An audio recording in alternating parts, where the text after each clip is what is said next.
Bom dia, meu trabalho se trata sobre a resistência artística durante o regime militar no Brasil, que teve início no dia 31 de março de 1964, por meio de um golpe militar que foi realizado com o apoio de grupos de extrema-direita e derrubou João Goulart da presidência, dando início à ditadura das Forças Armadas brasileiras.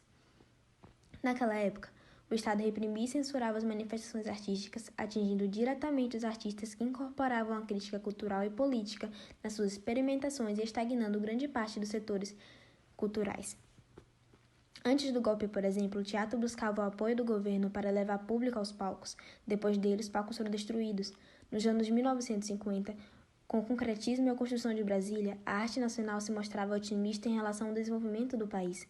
Já nos anos de 1960, a palavra de ordem teve que ser a transgressão, pois as repressões e vigilâncias causavam recorrentes sinais de insatisfação no cotidiano social brasileiro. Assim, a arte passou a ser um instrumento de sustentação política ao regime militar, não só denunciando o inconformismo em relação ao autoritarismo, mas também aproveitando as mudanças artísticas pelo mundo. Os artistas dessa geração se apropriaram da linguagem da comunicação de massa para iniciar a participação do espectador, instigando a reflexão e ao debate, ao invés da simples contemplação. Por isso, as obras participativas não só substituíam a contemplação individual pelo protesto, pela denúncia e participação coletiva do público, como também questionavam o sistema das artes plásticas e o Estado autoritário após o golpe de 64. Essa efervescência cultural politizada que ganhava cada vez mais espaço foi abafada com a instauração do Ato Institucional número 5.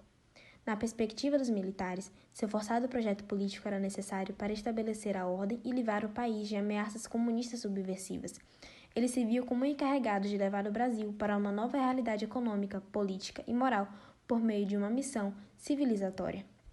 Assim, o Estado não só reprimia e controlava o panorama cultural brasileiro, como também promovia o nacionalismo embelezador, forjando-se uma identidade nacional de caráter ideológico que ocultava seus crimes políticos. Enquanto isso, os artistas da vanguarda difundiam um nacionalismo crítico ao denunciar o autoritarismo e expor a condição terceiro-mundista do Brasil. A resistência à ditadura e o desafio ao conservadorismo deram origem à arte conceitual, onde o que importava era o conceito e a leitura que o artista fazia da realidade. Por isso, linguagens artísticas além das tradicionais pintura e escultura foram experimentadas. A obra Tropicália, de Hélio Oiticica, é um exemplo de estética contestadora do período, que inclusive deu origem ao movimento cultural chamado tropicalismo. Além disso, artistas musicais como Gilberto Gil, Chico Buarque, dentre outros, precisaram de muita criatividade para driblar a censura.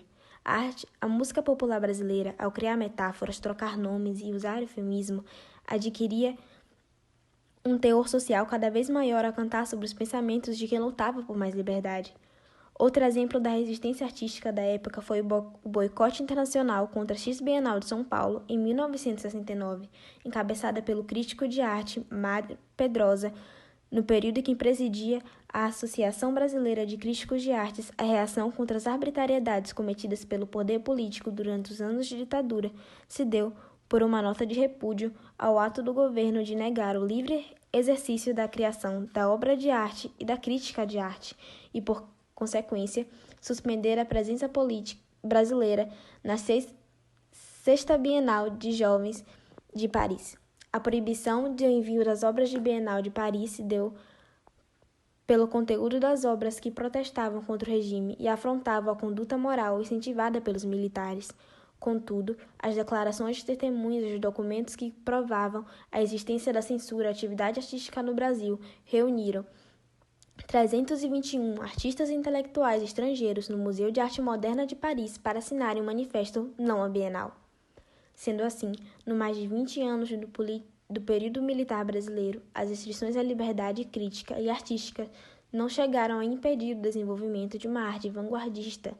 Pelo contrário, contribuiu para o desgaste do regime frente à opinião pública, o que não justifica o retorno da repressão, censura e principalmente da violência velada de uma intervenção militar.